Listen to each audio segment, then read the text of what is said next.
The cost of paying a ransom has dropped in a year from 150,000 to 105,000.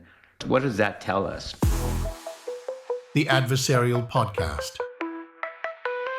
Why you gotta be so adversarial? Adversarial. It's time to get adversarial. Welcome back to the Adversarial Podcast. So good to be with you guys as usual.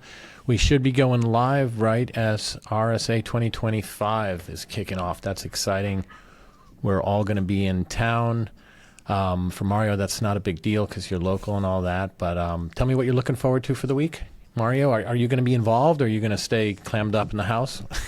Oh, no, I as probably many of you have, back-to-back meetings. I work for Ambit, and we have rented a hotel in the Hyatt Regency, and Monday, Tuesday, Wednesday, and I think even Thursdays, we have back-to-back meetings where we do 30 minutes with clients, prospects, advisors, etc. And so it's going to be super busy. Wow.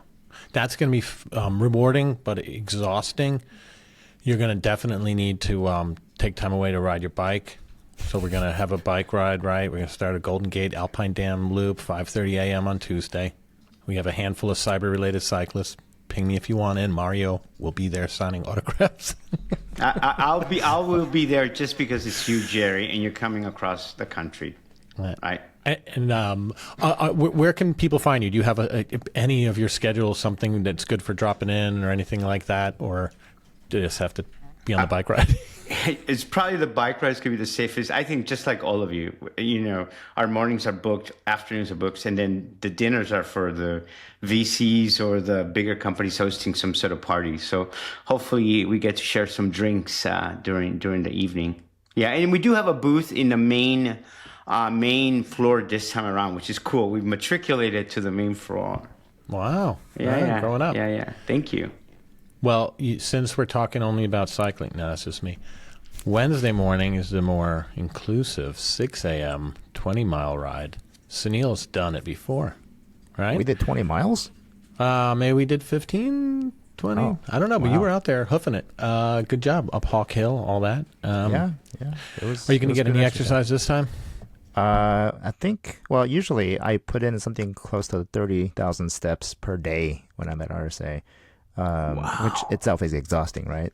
But fortunately, my team's been able to secure Fang, the restaurant, where I'll have most of my meetings. So it's almost the exact opposite. Instead of burning calories, I'll just basically be accumulating calories while eating some of the great food that Kathy Fang has at her restaurant. So anyway, yeah, that's where to find me most of the time. Awesome. Like the official restaurant of the cybersecurity community. Forget about RSA. That's right. Yeah, it's a great setup because she has this second floor that's quiet that you can actually have meetings and such, and it's super close to Moscone. So location. Totally. Okay. Awesome. Well, I already spilled that I'm going to be doing some cycling. Otherwise, I'll be floating around doing a lot of one-on-ones, that sort of thing. Dropping in a few things. I am hosting, so my startup, Adversarial Risk Management, we are hosting a happy hour demo at 5 p.m. on Tuesday, adversarial.com/RSAC, and gonna bring everybody up to speed on what we've been up to and have a little fun, and then hit all the other events after that and before that. Yeah. So see me there. I hope, like Mario said, I hope the three of us can get together in one spot at one point as well. We're going to do a selfie at least. Oh, yeah, exactly. An obligatory selfie. Beyond that, look, there's going to be a bunch of AI. I think that'll be pretty hot as usual this year. I think there'll be a lot of talk about politics and Chris Krebs and some of the things that we talked about. I think that'll be inevitable. I saw a panel with, there's an event with him and Jen Easterly and Alex Stamos. Oh, wow. Get a lot of hits. Wow. Yeah. So, enjoy. A lot of popcorn being popped in San Francisco right now. Any other stuff that you guys are on the lookout for or expect out of the conference this year? So there's some couple events that I have that might folks want to check it out. So the Innovation Sandbox is on Monday. I think it kicks off around 9 o'clock. And and for those who don't know, my company has the privilege of being one of the 10 that will present. And so I don't know exactly what time, but it'll be sometime between 9 o'clock and I think 11 or so. You're talking about AM, obviously, 9 a.m. 9 a.m. Yes, Pacific time. And then there's a group called the Professional Association of CISOs that is launching a big conference on Wednesday, and I don't have the specific registration information, but we can put that in links or something like that, I suppose. But anyway, I'm doing a workshop on what the future of cybersecurity work looks like in the age of AI. And then I have my annual Cyber Defense Matrix workshop as a part of the RSA Conference itself on Thursday morning at 8 o'clock. So this is where we get about 100 people. We usually fill up the room with 100 people who have a chance to just go through and do an exercise, use the Cyber Defense Matrix, and walk through a couple exercises that I've come up with and a couple other people have come up with so that they can put it to practice. Awesome. Well, best of luck. And then a book signing. Sorry, one more thing. Sorry, and a book signing at 11 o'clock a.m. on Thursday as well at the bookstore. Yeah, so you named maybe 3 or 4 things, but that's out of probably 30 that you're doing. So. Oh, and then sorry, one more thing. Go. Let's do it. There's also a pitch for charity. So the Security Tinkerers is doing a pitch for charity at 3 o'clock on Wednesday. And this one's cool because Chris Castaldo, he and it's at the Okta headquarters, which is on 101st Street. But anyway, he was able to get $100,000 of sponsorship / support that will be donated to charity. It's a veterans group, I think, that he has, but that's a really cool event too. And again, my company Gnostic is a privilege to be able to present at that as well. But that's another cool event that folks should be aware of. So that sounds great. Man, it's going to be nuts, but hey, best of luck to everybody on all the stuff that you're pursuing. But, Sunil, you and Gotti in particular on the Innovation Sandbox, I mean, I think it was a massive reward just to be in the top 10, but now you're playing the Boiler Room here, and it's going to be fun, and I hope you guys can bring home the gold. I'm going to put my money on not just because we know Sunil, he's a stellar guy, but I'm going to put my money on Gnostic AI, and I've already put my money on it, but I'm going to put my money on them winning it. I'm going to do a little unfair pitch for Gnostic AI because I know we're not supposed to be talking about each other's products, but at least I can speak to about Gnostic, and there isn't a conversation that I don't have with people, CISOs and security people, about the problem that Gnostic is solving, and where I am just smiling and says, go call Sunil or go look at Gnostic AI, because they really are solving a problem in the most elegant way, a really difficult problem. So kudos to you, Sunil. Really excited. Thanks, and it's I thank you very much for that. There's some interesting challenges that emerge when you're presenting at the Innovation Sandbox because one, you have this incredibly compressed time. You have to present everything in 3 minutes, and I usually when I presented last year at Black Hat, I had 5 minutes. 5 minutes is short. 3 minutes is even the amount of intensity of 3 minutes is incredible, and so the notion of less is more really does apply, and the ability to truly condense your message down to like the core of what you really want to say, honing it down is just an incredible amount of work, and so it seems so simple, yet it is incredibly challenging. So that's one thing that we've learned. And is it both of you or just one of you? Oh, it's just one of me. Yeah, one of us, and it's going to be Gotti who's going to go up and fill the Gotti's pressure. doing it. Oh. Yeah. And the other interesting challenge, and this may be representative of what we'll see at RSA writ large, but I think 4 of the Sandbox companies are basically AI companies. And so we should expect to see not just a little of AI, we should expect to see a lot of AI, whether it's in the products that we are being, hawked at, or just the topics that will come up as well. I can't imagine it won't be pervasive across many of the conversations and the pitches. Oh, you're totally right. Yeah, the only reason I downplayed is I felt like if I said it, it would sound like I was rolling my eyes about all the damn AI, and then I knew you were in an AI startup, so I was like, oh, that'd be awkward. But I agree it's going to be everywhere. And this is why I think, I don't, just to finish up maybe what Mario was kind of saying, I'll give a hint for those who don't know what we're doing. I think what we're doing is something more fundamental than AI itself, and more fundamental to security itself, which is how do we capture need to know? How do we understand need to know in a systematic way? And this is not just an AI problem. This is a security problem, but its applicability to AI is so foundational. It's amazing that we haven't really tackled it already. But anyway, it's something that I think hopefully will differentiate us enough. Jerry and Sunil, I'm usually pretty jaded. I've been going to RSA since 98, 99. Yeah. So, and I've grown jaded, right, through the decades. It's the same thing. What is this? Nothing good, nothing new. This is actually the first time where I'm really excited to see what the AI solutions are out there, because I think it's this thing with AI, and as much as I've dragged my feet, is actually real. I've seen it now. I've seen how productive it can be and helpful. And it's changing. It's changing how we work. But we security people, I feel, are not ready to tackle this AI new world. And so I'm looking forward to learning from a lot of vendors next week. So on that front, one other perspective that I think we should have when it comes to vendors is I've started to say it this way, which is open source software allowed us to go from 0 to 1 when it comes to software. AI is enabling us to go from 0 to 1 when it comes to building companies. Okay. And so we should see lots more companies emerge. But here's the thing, 0 to 1 has now become easier, but 1 to N is still hard.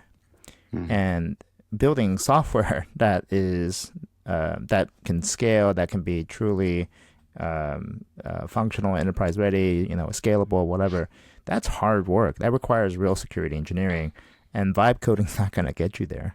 Okay. In the same way, AI is again helping us go from 0 to 1 for companies, and so we should expect to see so many more companies over the next couple months to years. But what's really going to be able to set them apart is those companies that can go from, of course, 1 to N and scale, and to be able to do it in a way that can really meet the needs of various types of enterprises. And to do that, it does require real talent, real money, and AI is not going to be in my view, AI is not going to really set those companies apart from the ones who just go from. There's going to be tons of companies that go from 0 to 1, but the ones that go from 1 to N are the ones that are going to be based on real talent and a big war chest. Yeah. To speak to your point, Mario, about what we're going to hear about this week, did you guys track? There is apparently, I don't think we talked about this on the last episode. It must have been since then, but I hadn't pulled it out. I guess there was some quasi-deterministic fictitious repo or set of repos that a lot of Copilot code gens would point to. They would say, and pull this package, it doesn't exist. And so someone went out and registered all those fake packages and put malware on them. So, this is a little bit of a little micro plague over the last couple of weeks. A lot of things were bundling in some malware because someone had the foresight to know what the hallucinations are going to be. Wow. Yeah, it's I think it's what they call AI slop or something like that. Yeah, slop squatting slop squatting. That's it. Yes. Yeah, exactly. Yeah. Nuts. Great segue, right? Verizon data breach investigation report just came out. No coincidence, I bet, that it's right before RSA, and here we are talking about a little bit. Likewise, I think slop squatting came out a little bit too late, so it didn't quite make the cut. But this is a massive report. It's been around for a few years. I would generally say very well regarded. There's always bits in there. Everybody loves bits in there that everybody hates. There's contentious bits, but it's like this podcast. It sets up the topics and all of that. I know I started to go through it. I haven't completely crushed it, that's for sure. I had a few thoughts about it as I went through. If you guys got a chance to go through it, did you have any, do you see any thematic changes this year? And not just about what the content of the report, but also the style and the approach or anything like that you think is very different? Well, one thing that hasn't changed, which I really, really appreciate, is just that the team of writers is basically giving the middle finger to the lawyers, the Verizon lawyers, and writing what they feel, what they think, and the footnotes are always fantastic to read. In fact, I usually actually just read the footnotes first, then I go back and figure out what was in the report. So for those who have never read the footnotes, if the only thing that you read in the DBIR are the footnotes, you'll leave a better person. Yeah. Well, some of the stuff that I really appreciate about it was, for one, they went ahead and defined the incident and breach, right? Yep. And I don't think that it's now we know what it really means in the world. It means they define what it means for the sake of the report, which is all anyone can do, right? And so I'm not going to say they're putting it to bed, but I think we talked about it on this. They're saying breach is data, and that a breach is a subset of an incident, and that something like DDoS is not a breach. In theory, manipulation of data without actually retrieving it would not be a breach. I like that. I'm probably going to just work with that. It was only defined for the sake of the DBIR of the report, but we need some vocabulary in this industry sometimes, so that was pretty good. That said, that made the astute reader able to realize that a lot of the metrics that you're looking at were just for breaches, which means, ransomware without data, blackmail is not in that data set, and sabotage attacks are not in that data set. So you have to really think hard, and this report's pretty deep already, but to not just jump to false conclusions. You got to pay attention to the writing because they're clear if you look. If I recall, though, I think the Veris framework does include things like sabotage. So things are not, strictly speaking, a data breach. So the whole Volt Typhoon and the compromise of the telecom providers, it wasn't so much a data breach as it is just positioning or planting, pre-positioning, and all that stuff is very much a major incident. Maybe it's not a breach, but it's still significant enough that one should count it in the. It's definitely above just an incident, and like. Well, so maybe there's another word that we need to use. I hang on. So I think you're implicit in that is I think what you're kind of messaging is that breach is a really big deal, and that there are things that are not breach that are still a really big deal.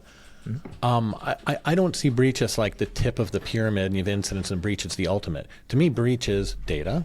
Yeah. And that's definitely not the ultimate. And then there's like sabotage, like Ukraine Black Energy, right? Not a data breach, massive, more than all this stupid data. I mean, the Equifax breach, nothing burger. Whoa, who said that? Yeah, come on, let's be honest. Compare that to the Hezbollah pagers, right? Like, we're all getting wound up about social security numbers. Doesn't really matter. So I don't think breach is the top of the iceberg. I just think it's one of a few facets here. It's one of the facets. It is. It's one of the facets. I agree with you, Jerry. I read, as many of us have probably done, is read, every year this report that's come out from Verizon, or since they've been publishing it. This was by far my favorite. It was. I thought. Even what we're just talking about, defining a security incident and a data breach, even spending and sharing time to actually try to make some sense. I mean, maybe not of the overall industry, but at least talking about the report and saying, here's how we think of this. And I applaud them for that. I applaud them for continuing to try to use statistics as much as possible, even when there's a lot of noise. And they'll even say that. They'll even admit there.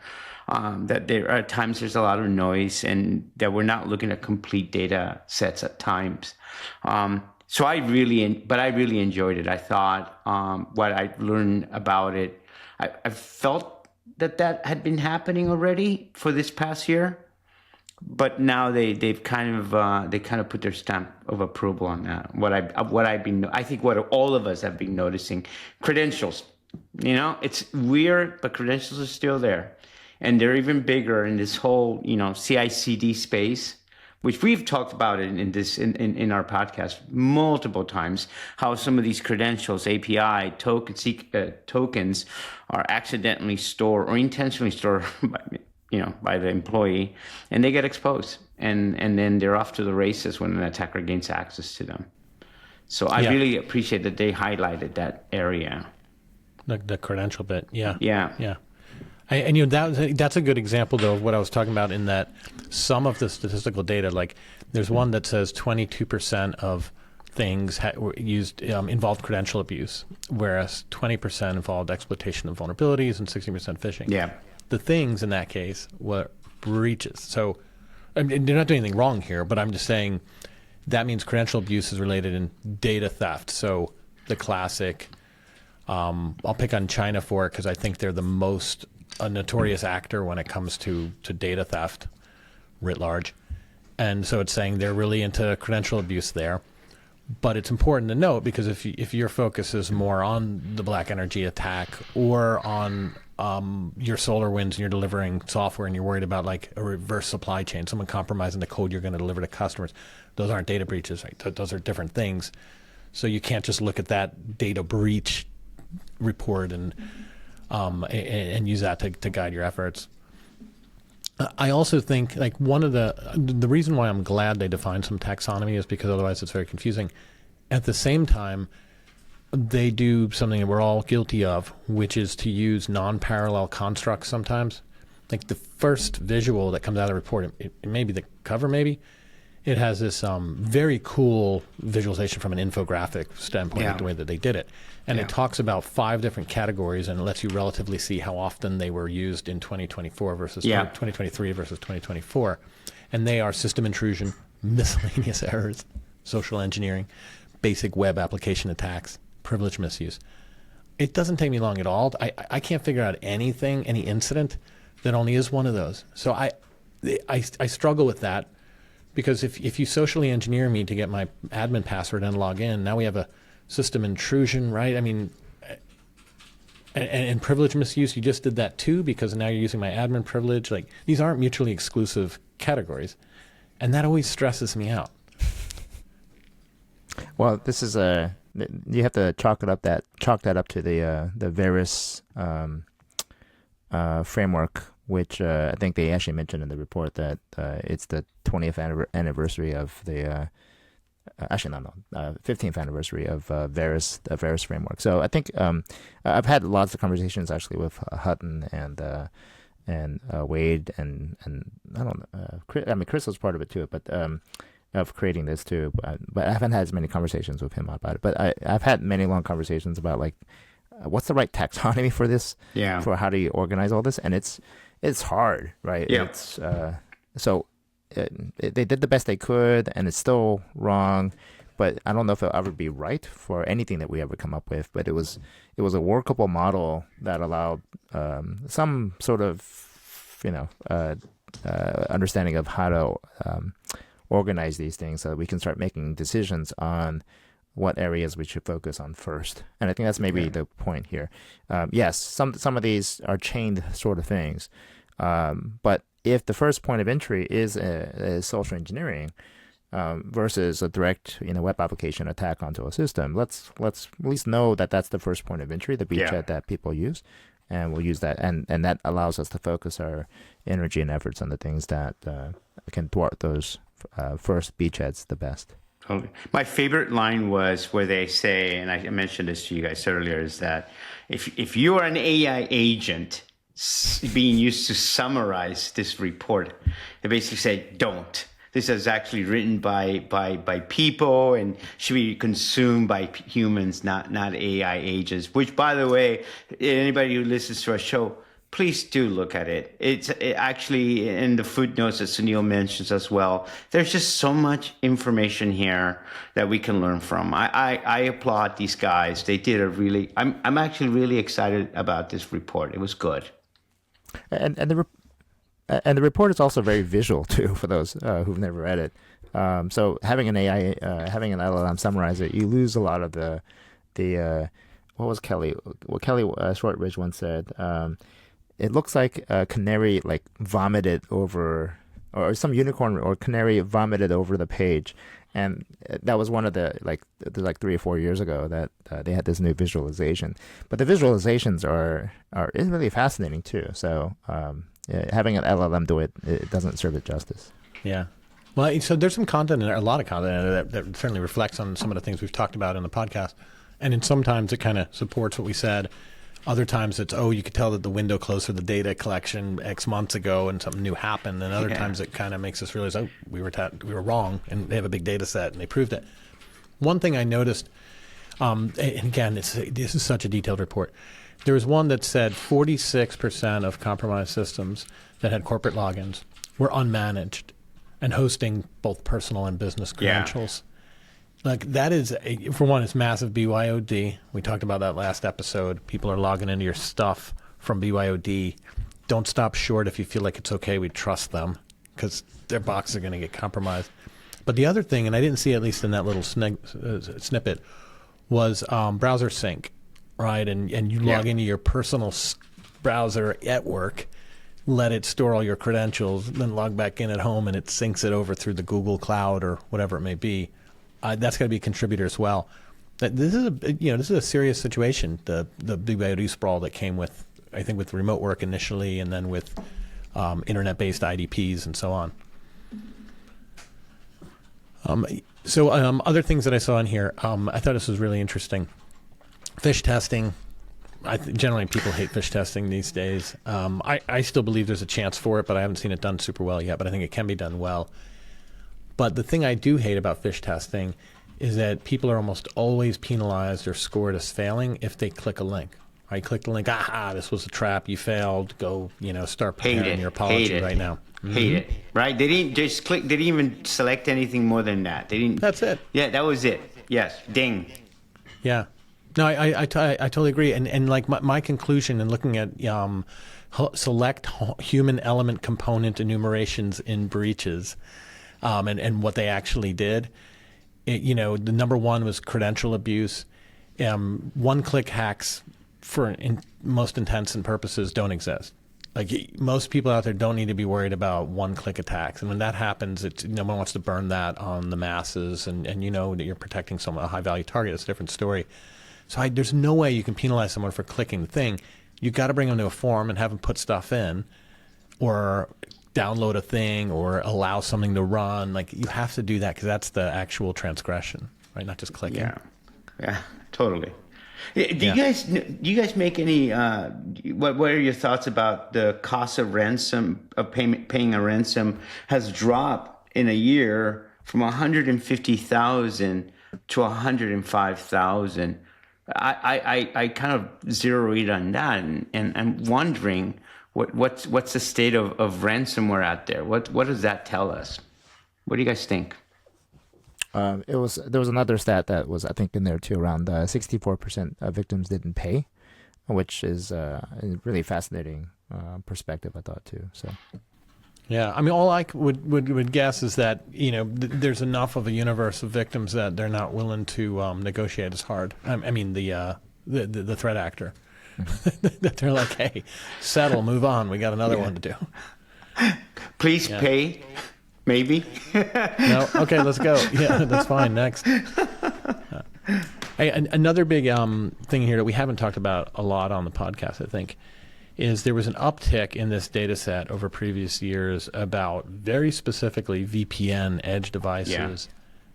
I think that's pretty much attributed to a very small set of 0 days that I guess got really rampantly abused. Mm-hmm. To me, that's kind of good news, though. Like when you think about attack surface and people are thinking about their own attack surface, and it's just the sprawl is unimaginable, and they're, oh man, how are we going to get over all this?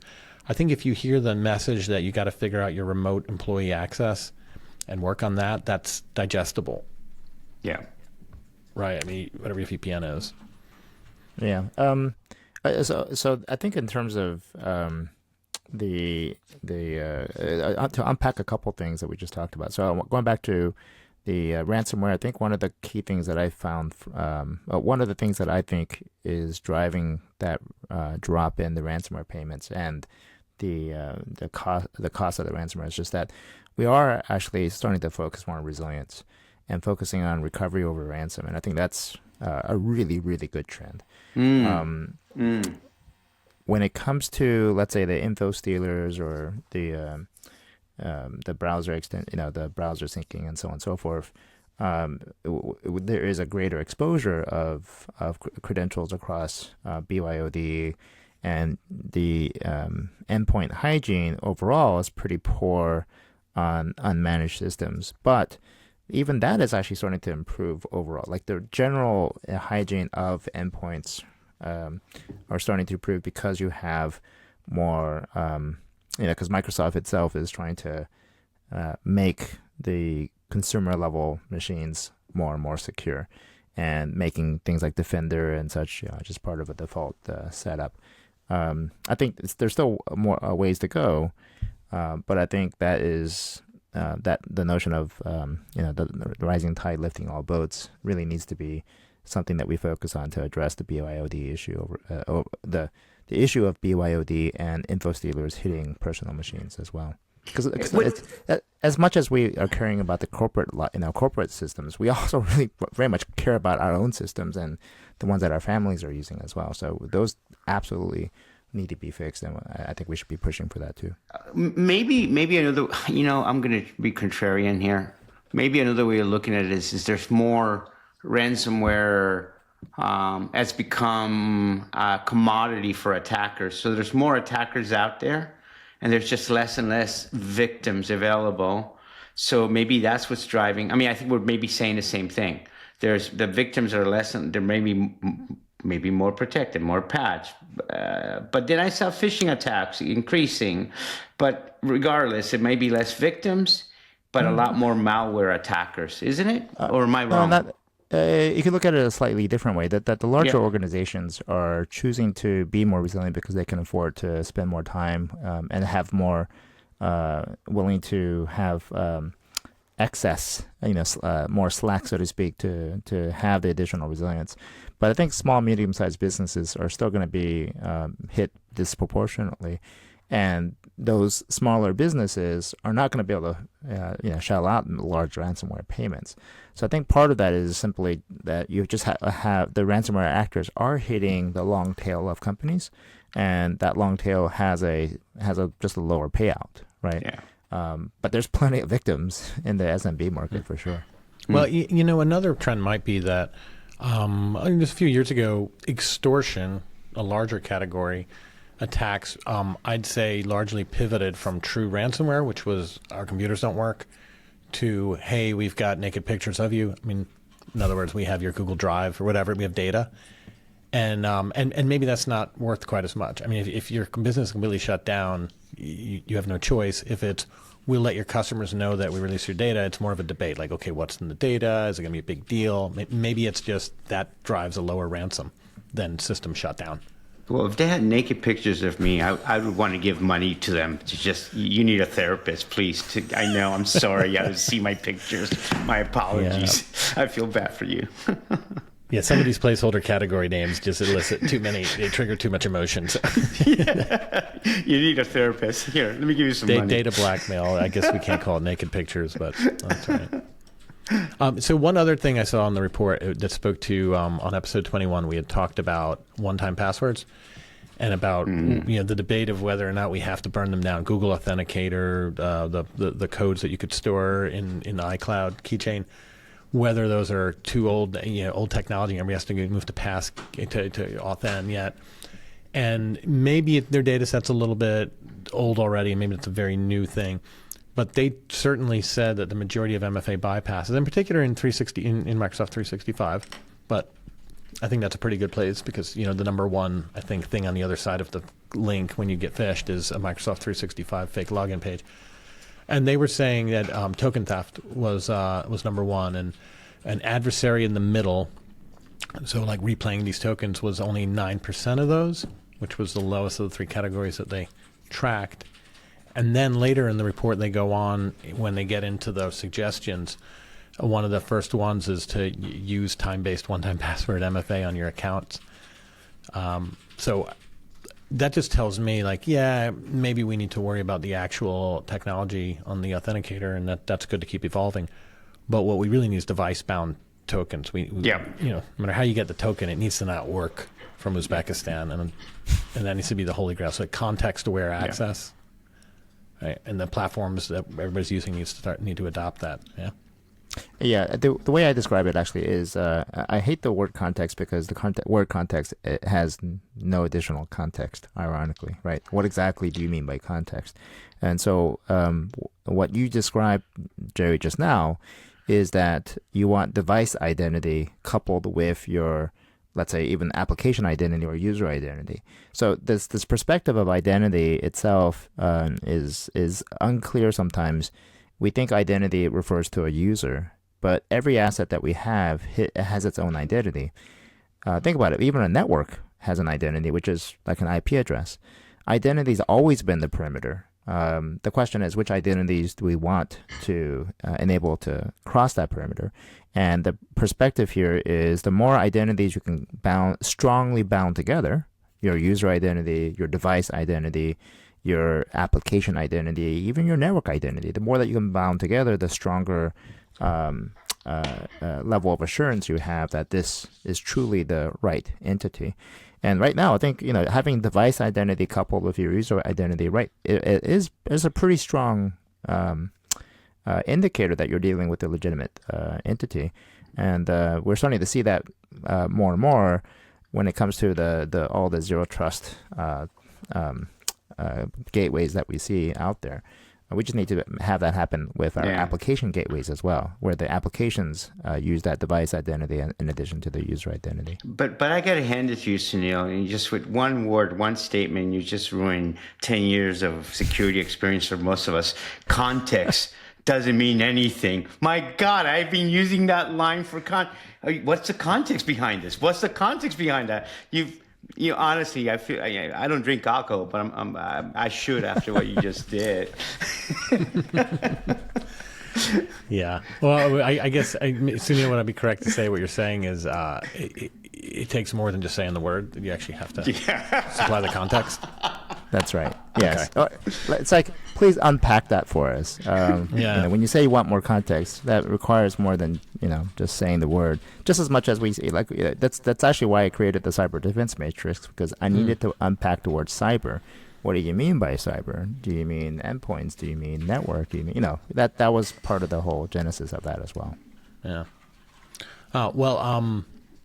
Next topic that I wanted to jump into here, moving on beyond the Verizon report, but staying pretty close to what we were just talking about in authentication, IDPs, and so on.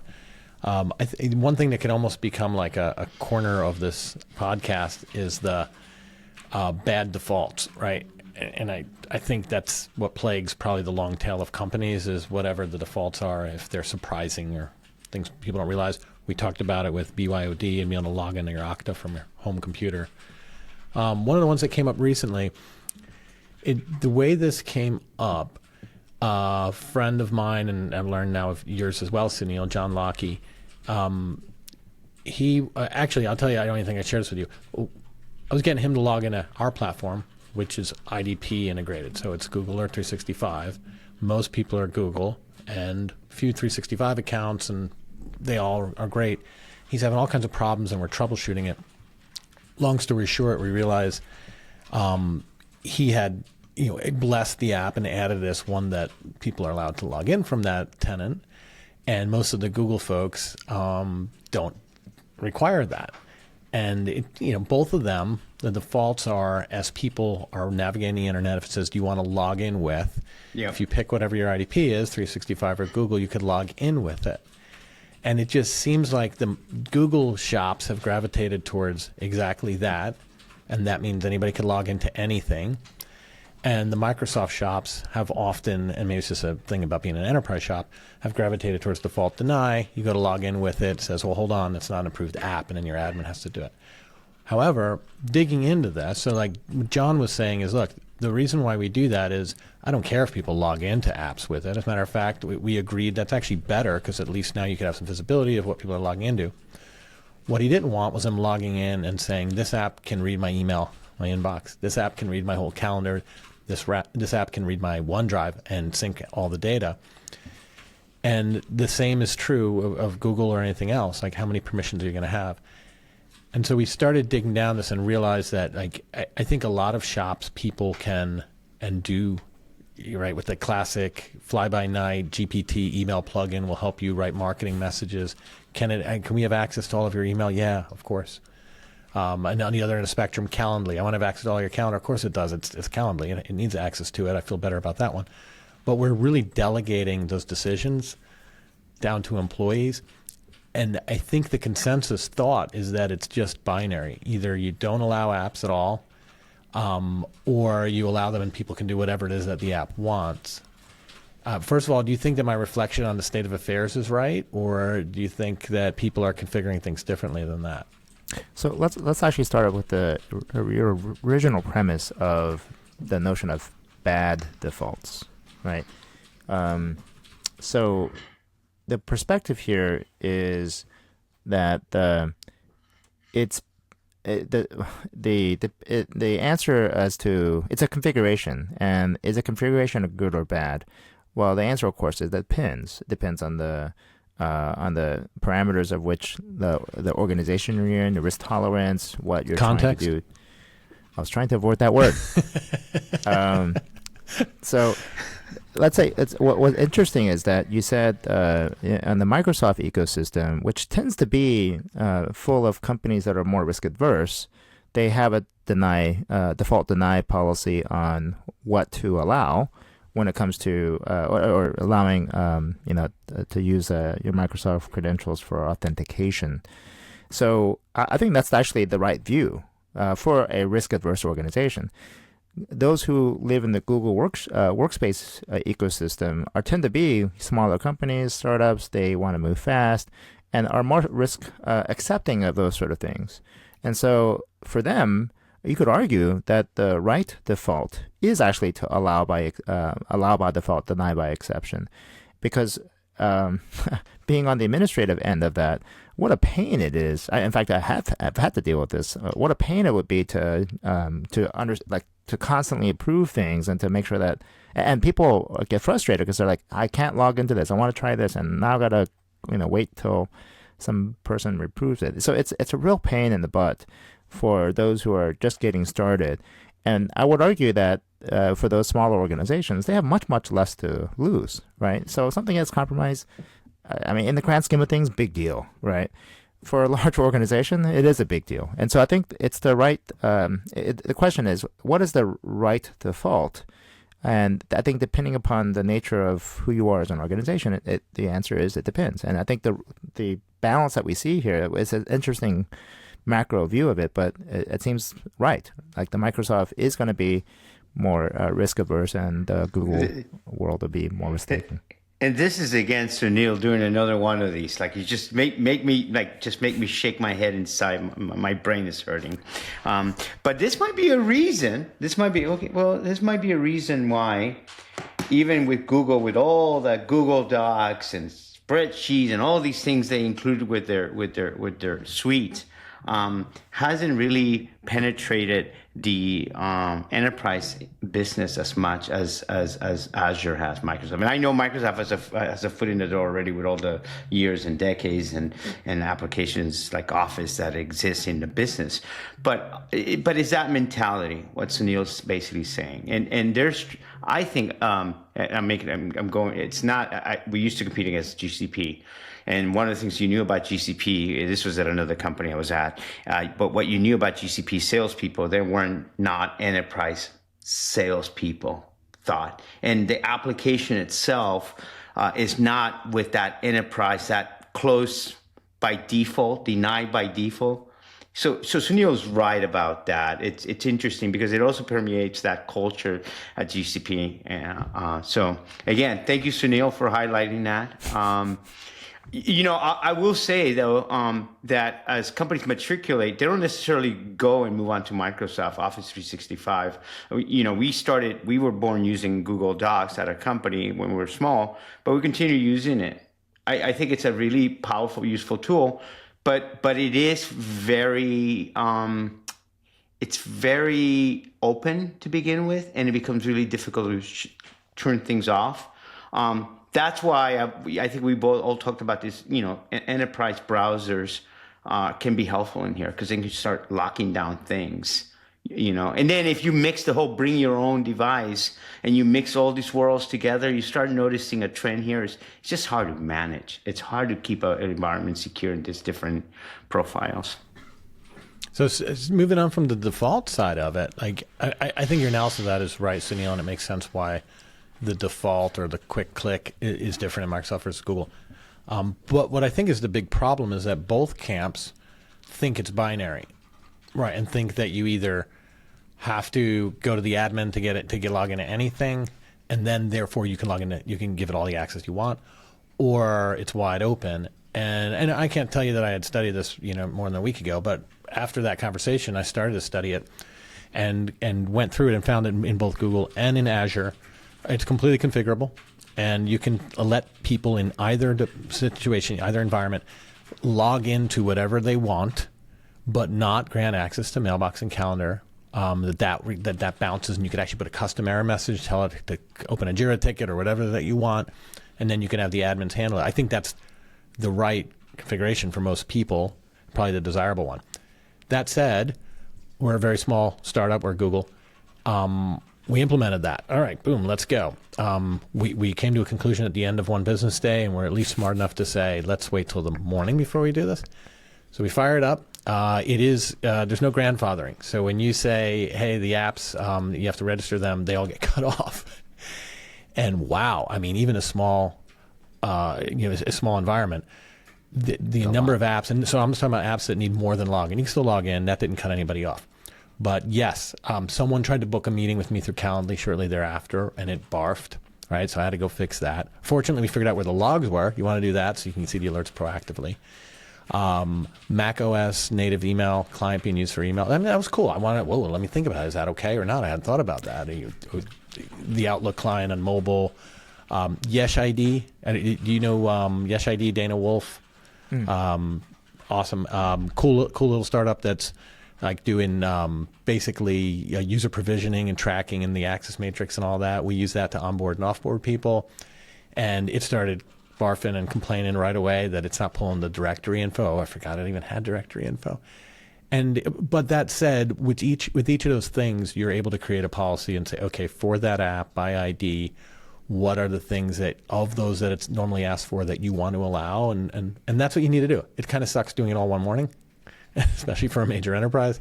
But if you can get ahead of this thing, I think you need to change to that as quickly as possible. Let me ask a question on that for both of you, because I went through this, like what you just saying, but with a lot more employees. Now imagine having to do this, and we're not talking about a 1C or 2C by one person. We're talking 10, 20, and multiply that to 4,000, 7,000, 8,000 employees. Now I ask you, Jerry and Sunil, will you do this? Will you do it? Would you recommend? I mean, it's the right thing to do. It's the right thing to start locking these things down. I went through it. It was really awful experience. People were really upset. But would you risk your political capital at a company to do this? Seriously. Well, like anything, the right way to do it is proactive. You could look at logs in advance and know what people are using and start adjudicating and, we're going to allow this or not. And then you can start building the policy in advance. So, I mean, that's the right way to do it, is not just to cut it off and see who screams. That's compelling. You don't have to doge it, in other words. Right? I doged it.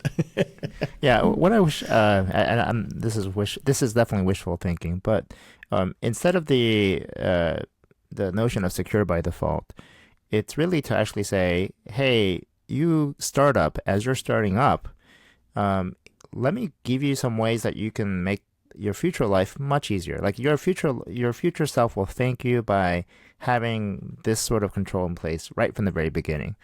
I wish there was more of that, because unfortunately, it's not saying that's a secure default. It's just could I take a secure path, a path that brings a little bit more control and governance into our world, because we're going to need that a year from now. Yeah, a lot of you have been in Slacks where every time you use the word standard, it pops in this bot that says, looks like you're proposing this. I hate that so much, the automated replies. So people are allergic to new standards. My initial reaction to what you just said is that people are allergic to landing zones, because that's what that is. That's the everyone has that epiphany at one point of, like, even if this whatever major cloud provider or major email platform, whatever, it's not worth it for them to do a secure out of the box. If we create that landing zone, right? In AWS, it was the same thing, like AWS landing zone.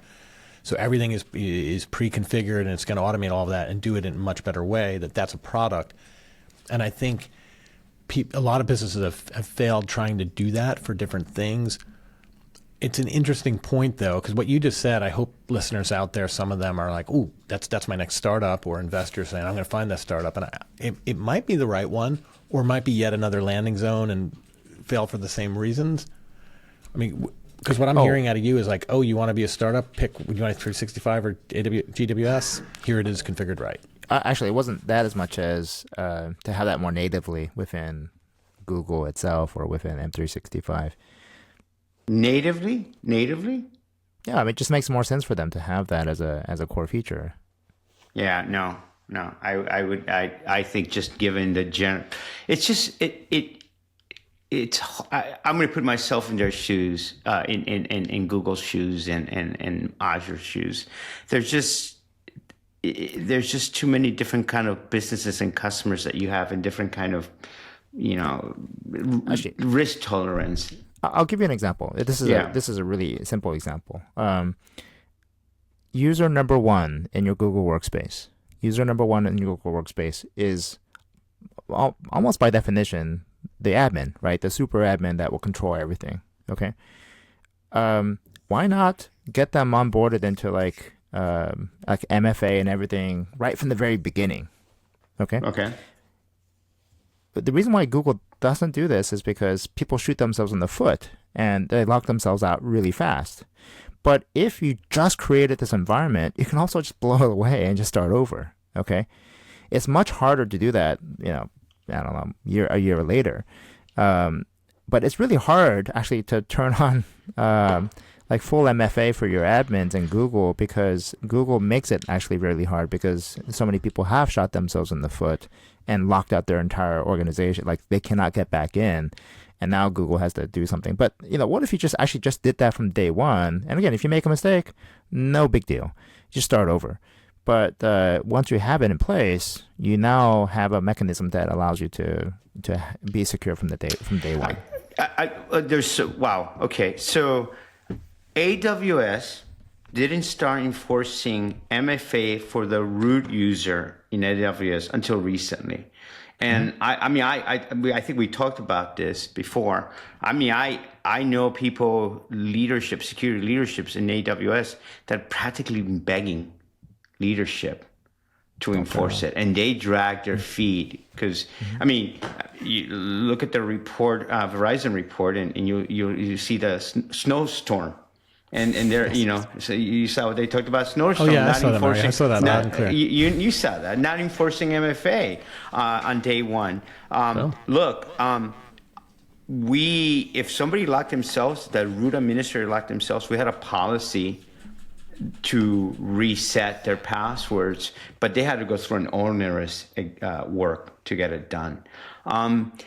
I think things change through time and technology gets accepted more and more. I think using MFA maybe 10 years ago, if you were not PCI in the PCI world, you may have not been using MFA. I think nowadays, most people, even administrators, are going to use MFA on day one. So I think, Sunil, your point is right, but I don't know if you could say what you were saying today, 5 years ago, 7 years ago. I think people need to unfortunately go through pain before they start accepting this. Well, it's somewhat, but like, let me put it another way. I'm going to play devil's advocate here. If you could go back in time, and Mara, you don't have to be the one to answer this. If one could go back in time and force MFA, and I'm not talking about overnight, but do it through a gradual, mature rollout at Snowflake on these accounts, and be guaranteed that if you had done that, you would have avoided this issue and being in the report and all that. I don't even have to work at Snowflake to know that my answer is no. No way. It probably would have hurt uptake and traction. Maybe I'm wrong, but it probably would have, and that is enough, because when I look at the stock price, the downside wasn't that hard, so why risk it? So at some level, this is a collective action problem too. If we had both M365 and Google require MFA from day one for your admin accounts, you don't have anywhere to go. Oh, no. Sunil, I'm starting a new email platform the day that happens, and it doesn't require MFA. I'm eating their lunch. And all the security people out there will be like, don't use that software, right? But anyway, I'm laughing all the way to the bank. Yeah, it's a collective action problem that we all have to say, you know what, this is the best course of action for all of us. And to your point earlier, 5 years ago, it would have been a little harder just because, having hardware, even let alone software tokens, but just having hard tokens, hard tokens are more prevalent now, right? Whether it's built in your computer or you have the external stuff. But the point is that there is now, I don't know about you, but I have 20 YubiKeys, just like a collection of them, right? So the point is that there's, it's more widely available, and again, whether it's baked into your computer as an external thing. So I think the opportunity for us to say now's the time to make that mandatory from the very beginning on day one, it's there. So why not take the advantage of the opportunity to do so as a secure default from day one? Yeah, I think, if I move it now to today, I think we're going to find the same problem with AI and new agents and workflows. I think that is an area that we're going to look back 5, 7 years ago, 8 years ago, and we're going to find some similarities. Why didn't we do that? Why didn't we enforce that? I just don't know if we have the ability as people, or even when using machine learning or AI, to be able to forecast certain things happening in the future.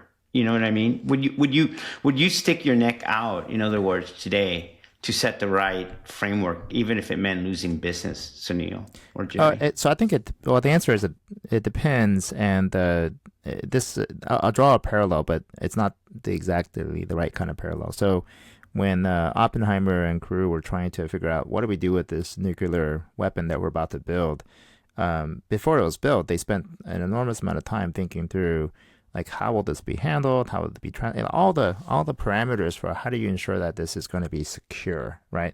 Don't we wish we could do that for AI? Because AI could become, worse than nuclear weapons. So I think in the context of being I really like how Anthropic and to some degree OpenAI and Google DeepMind really was thoughtful about, like, how do we put the right controls in place before we release this to everyone, right? Versus Facebook or DeepSeek saying, hey, everybody can take advantage of this. I think there's going to be a need for thoughtful reflection on how to do this properly, and with AI in particular, we need to do that. Now, what would do that would be, for example, regulation. There's a whole debate about do we disadvantage the U.S. competitiveness in this factor. There's a lot of interesting stakeholders and equities to be addressed to address here. But that said, it is something that I think it needs to be given more thought, and to have the right structures or the right models in place to be able to secure it before we start deploying it more widely. Well, I think this is how, as leaders in our own space and security, we can also lean in. We should all be saying, we should be supporting the right framework, the right folks who are trying to espouse the right approach to things. Anthropic, I give kudos to those guys on their philosophy and how they want to make sure and maybe I'm misquoting it, Sunil, but I think Anthropic is trying, even their philosophy about how to be responsible parties using this. And I give them kudos. I've read OpenAI's, it's not as much as what Anthropic is leaning in, right? So actually, here's my challenge then to all of us practitioners.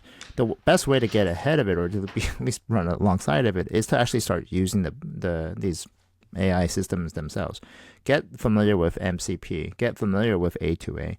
Get familiar with how these large language models work and how they're controlled. Do it just even for the sake of making your job easier to do. And what you'll realize along the way is, oh my goodness, there's a whole bunch of holes. And we need to think really quickly about how to design better systems so that they don't have these massive exposures as well. And the only way to do it is to actually just go and do it, learn it yourself. That's how most of us learn security to begin with, right? So go try them out. Yeah.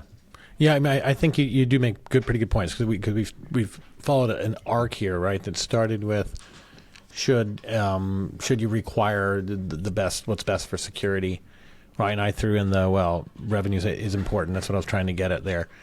And then we went towards AI in particular, and you may be having some existential implications there. So maybe there's more responsibility required around that.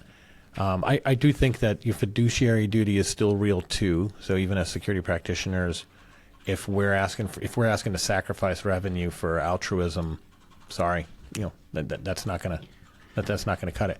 But I can't help but to think about secure by design, right? Because when CISA really championed that, I paused a little bit because I felt like a lot of normal companies, their top priority didn't need to be secure design, but their providers did.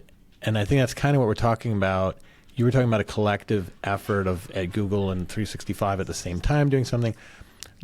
I mean, secure by design, that is incumbent upon AI providers, cloud service providers. So yes, Snowflake, Cloudflare, and so on. But I still don't think that the 99+% of companies that aren't writing software that the world is relying on, that they need to stop everything and worry about SaaS. I think you are correct often in that argument, but it only takes is one of these small players, one of these small mom and shops who's building something that the big players are using, and they become the conduit. And this, I've seen it happen enough to say it's real. But I do want to second what Sunil's talking about. Us as our responsibility as security practitioners and leaders. 10 years ago, when it comes to AI, 10 years ago or 7 years ago, I made it I think most of us probably share the same philosophy, but I didn't hire any security people if they didn't know how to code. And now I'm telling, for any new security team that I build, if you don't know AI, I'm not going to hire you. And I'm telling that to a lot of my people that I talk, and they want to know how to improve their careers. If you don't know AI, if you're not using these tools like Sunil's saying, it's game over. You're the network engineers, network administrators a decade ago. Where are they now? And you're going to be exactly in this situation if you don't embrace these tools. So lean in, learn, and use your experience to make these things better, more secure. So Sunil, kudos to you. That's a really good, important point. I think it's a good takeaway for sure. Speaking of that, can you believe we've made it over an hour in and haven't talked about politics in some way? Me neither. I think we all go in not want to talk about it at all, but I bet there's not a podcast out there that's not. Okay, so we got a softball here. Interesting accusation out of China saying that NSA, and in particular 2 named individuals, broke in around the Olympics. And that was, I'm sorry, not the Olympics. I forget, the games that were hosted in China earlier this year. And so for one, they kind of tit for tat, let's name and shame individuals, which sounds insane to us to imagine happening now that they're American individuals. But it also makes me wonder, like, it's easy to say, well, this is escalation. They've always known that, and something has prompted them, maybe it's tariffs or whatever, to now call out.